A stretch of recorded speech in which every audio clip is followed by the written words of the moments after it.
ഇപ്പൊ പ്രതിപക്ഷ നേതാവ് ആക്ഷേപിച്ചെന്ന് പറഞ്ഞു സ്വകാര്യ നിക്ഷേപങ്ങളെ മുഴുവൻ കൊണ്ടുവരാൻ വേണ്ടിയിട്ടാണ് ഈ ബജറ്റ് എന്ന് പറഞ്ഞത്. ശരിയാണ്. അല്ല, കേൾക്ക്, അദ്ദേഹത്തിന്റെ ആക്ഷേപത്തെ ഞാൻ പൂർണ്ണമായി സ്വീകരിക്കുന്നു. സ്വകാര്യ നിക്ഷേപം ഇവിടെ ഉണ്ടാവണം.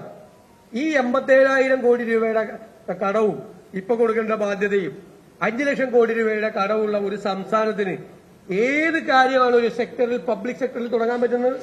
ഇവിടെ ഇൻവെസ്റ്റ്മെന്റ് വേണ്ടേ? ഇവിടെ മത്സരിക്കുകയാണ് സംസ്ഥാനങ്ങൾ, ഇന്ത്യയിലെ സംസ്ഥാനങ്ങൾ.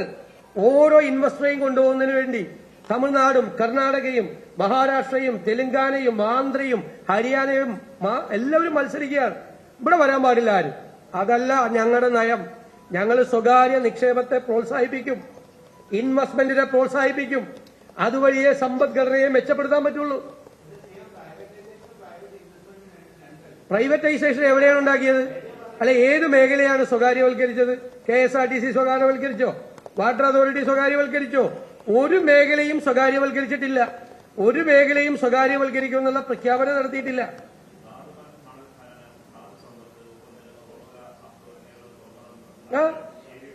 തുറമുഖങ്ങളെ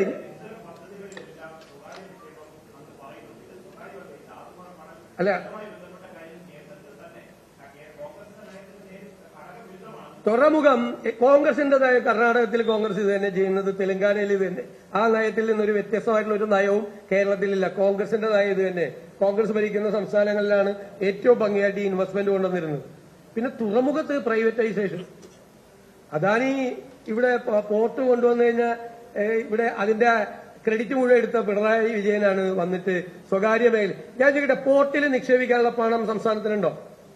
പോർട്ടിന്റെ വികസനത്തിന് വേണ്ടി ഒരു ലോജിസ്റ്റിക്സ് തുടങ്ങാൻ, വിഴിഞ്ഞത്ത് നിന്ന് കാസർഗോഡേക്ക് ഒരു ലോജിസ്റ്റിക്സ് തുടങ്ങാൻ, ഒരു ബാർജ് ലോജിസ്റ്റിക്സ് തുടങ്ങാൻ, ഒരു ഷിപ്പിൽ ലോജിസ്റ്റിക്സ് തുടങ്ങാനുള്ള കപ്പാസിറ്റി സ്റ്റേറ്റിനുണ്ടോ? അപ്പൊ അവിടെ സ്വകാര്യ നിക്ഷേപം കൊണ്ടുവന്ന് അവിടെ മത്സരം ഉണ്ടാക്കി ആ സ്വകാര്യ നിക്ഷേപത്തിലൂടെ ബാർജ് ലോജിസ്റ്റിക്സും വെസൽ ലോജിസ്റ്റിക്സും തുടങ്ങും. അവിടെ ഒരു സംശയം വേണ്ട, അത് തുടങ്ങും. അത് തന്നെയാണ് പോളിസി. പിന്നെ ഔട്ട് ഓഫ് പോർട്ട് അത് ഡെവലപ്പ് ചെയ്യും. അവിടെ ഫിഷറീസ് എക്സ്പോർട്ട് ഉണ്ടാവും. അവിടെ ഒരുപാട് തൊഴിലവസരങ്ങൾ കിട്ടുന്ന ലോജിസ്റ്റിക്സ് പാർക്കുകൾ ഉണ്ടാവും. ഗവൺമെന്റിന്റെ ഏജൻസികൾക്ക് ചെയ്യാൻ പറ്റാവുന്ന എല്ലാ സപ്പോർട്ടും ചെയ്തു കൊടുക്കും. ഇപ്പോ നമ്മൾ ഇൻകലിനെ കുറിച്ച് പറഞ്ഞു, കിൻഫ്രയെ കുറിച്ച് പറഞ്ഞു. ഇപ്പൊ KSIL ഇപ്പോ കണ്ടെയ്നർ ടെർമിനൽ ഉണ്ടാകാൻ വേണ്ടിയിട്ട് സ്ഥലം KSIL ആണ് നോക്കുന്നത്. ഗവൺമെന്റിന്റെ ഏജൻസികൾക്ക് പരിമിതിയുണ്ട്. നിങ്ങൾ ഇത് തന്നെ പറഞ്ഞുകൊണ്ടിരുന്നാൽ ഈ വീണ്ടും പുറകിലേക്ക് നടന്നു പോകും കേരളം. അതുകൊണ്ട് സ്വകാര്യ നിക്ഷേപത്തെ പൂർണ്ണമായി പ്രോത്സാഹിപ്പിക്കും. ഒരു സ്ഥലത്തും പ്രൈവറ്റൈസേഷൻ പ്രഖ്യാപിക്കുന്ന ഒരു വാക്ക് നിങ്ങൾക്ക് ഇവിടെ കാണിച്ചു തരാമോ? പിന്നെ മിനറൽ കോറിഡോറാണ്. മിനറൽ കോറിഡോർ കേന്ദ്ര ഗവൺമെന്റ് പ്രഖ്യാപിച്ച പോളിസി അനുസരിച്ചിട്ടാണ്. എന്താണ് അതിൽ നിന്ന് ഇത്രയും വലിയൊരു ധാതു സമ്പത്ത് കേരളത്തിനുണ്ടായിട്ട്? ഏറ്റവും വലിയ അപൂർവമായ റെയർ എർത്തിന്റെ കോറിഡോറാണ് കേരളം. കാസർഗോഡ് വലിയ ബോക്സൈറ്റ് ഇതാണ്. അത് വളരെ സുതാര്യമായ രീതിയിൽ എല്ലാ സംസ്ഥാനങ്ങളും ചെയ്യുന്നത് പോലെ സംസ്ഥാനത്തിന് വലിയ വരുമാനമുണ്ടാക്കുന്ന തരത്തിൽ, തൊഴിലുണ്ടാക്കുന്ന രീതിയിൽ, എംപ്ലോയ്മെന്റ് ജനറേറ്റ് ചെയ്യാൻ ആർക്കാണ് ഈ ഗവൺമെന്റ് തൊഴിൽ കൊടുക്കുന്നത്? എല്ലാ പബ്ലിക് സെക്ടറിലും കോൺട്രാക്ട് ലേബറിനെയാണ് വെക്കുന്നത്. കോൺട്രാക്ട് ലേബറെ KMML ആളെടുത്തിട്ട് എത്ര നാളായി?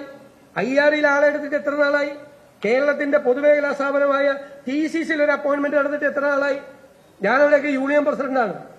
ഒരു പുതിയ ഒരാൾക്ക് ജോലി കൊടുക്കാൻ പറ്റുന്നില്ല. ഉള്ള ജോലിയിൽ നിന്ന് ആള് റിട്ടയർ ചെയ്യുമ്പോൾ കോൺട്രാക്ട് ലേബറെ വെച്ചുകൊണ്ടാണ് കേരളത്തിലെ പബ്ലിക് സെക്ടർ നടന്നുകൊണ്ട് പോകുന്നത്. നിങ്ങളൊന്ന് അന്വേഷിക്കുക.